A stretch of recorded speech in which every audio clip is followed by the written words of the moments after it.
All right, welcome back to Midday. Look, as we've been talking about, there is a good deal of concern over the uptick in COVID-19 cases here in North Texas. Wise County, of course, the latest to see a spike. Dallas County as well this week, changing its alert level back to the highest, which is that red level. Dr. Mark Casanova is president of the Dallas County Medical Society. He joins me now. Dr. Casanova, look, you and I have been talking about this almost on a weekly basis for 6 months now. Does this surprise you? Where do we stand? I think people are very confused because things are open, yet we're being told not to do any of it. Right. It's a combination of not being terribly surprised, but at the same time being very disappointed. I think the notion of new businesses opening or greater bandwidth of places opening really begs us all to ask ourselves the question, just because I can, does it mean I should? And we need to ask a question of ourselves based on our own health risks, but also the health risk of those around us. And as your prior speaker mentioned, Mr. Wren from Wise County, listen, there's no guarantee that just because an individual is young and healthy that they will not be severely impacted by COVID-19. So this is our third wave, if you will. In March, the onset of the virus. In the early summer, our marked regression and increase in numbers, and here we are at it again. So we really need folks acknowledging the significance of pandemic fatigue to dig deep and adopt those pandemic commandments like a newfound religion. Washing your hands, keeping the physical distancing, and of course, the cornerstone, wearing the masks. I wholeheartedly agree with him. We can have certain components of a functional society while maintaining strict safety measures to make this effective. It's not all or none, but if we approach it half-heartedly, this is where we end up in the midst of our third surge, and it's by no means a charm at this time.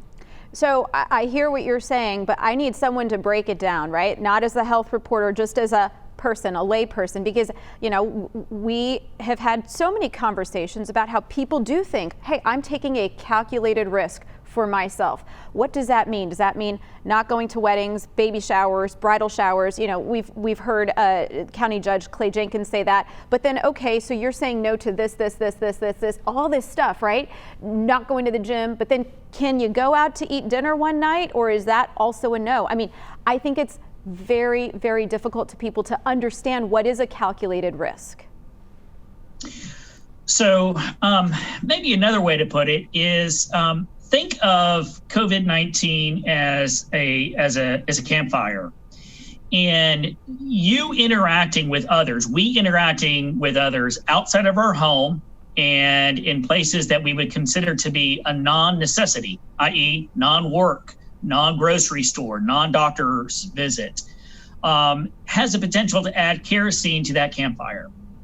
So the more that we interact with each other, the greater the probability that we will come across COVID-19.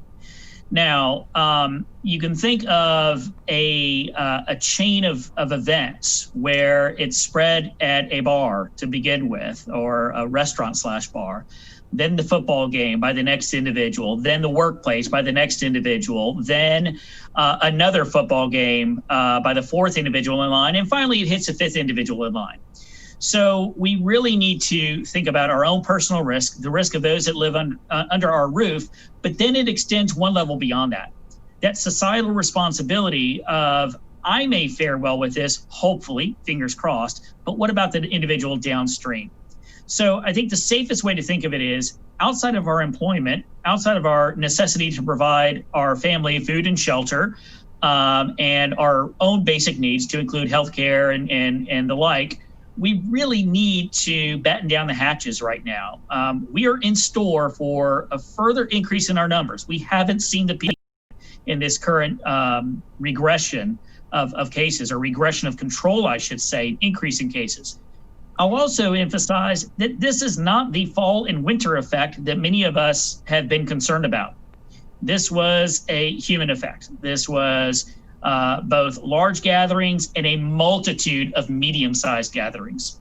Yeah, and I think people, you know, the confusing part is when you say, you know, outside of work, for so many people, work is owning a fitness studio where you need clients to come through the doors, and work is owning a restaurant where you need customers to go through the doors. Judge Jenkins said that we are underestimating the impact of COVID-19. Do you believe that as well? Are we underestimating the impact? I mean, certainly long term, we don't know what this thing does to the systems of the body. No, I absolutely agree with that. I think, throughout the journey, we have had a high degree of confidence. We're not identifying all the cases. That's one way that we're underestimating it. But absolutely, we are in North Texas only 7 months into a novel virus. We as physicians are seeing new manifestations of this virus, long-term sequelae. Mr. Wren spoke to this in your former segment. Yes, there are those that skate and do reasonably well. There are those that are severely sick and die. And then there's a pretty decent chunk in the middle. The long haulers, those that have and are still experiencing residual lung effects on their kidney system, effects on the sharpness of their brain and how that's working. So we definitely are seeing long-term sequelae from COVID infections, and it's just simply something that I don't think we should gamble with. Yeah, pretty much the same message we've been reiterating for months now. Dr. Casanova, always good to see you. Thank you so much again for your insight, and stay safe. You too.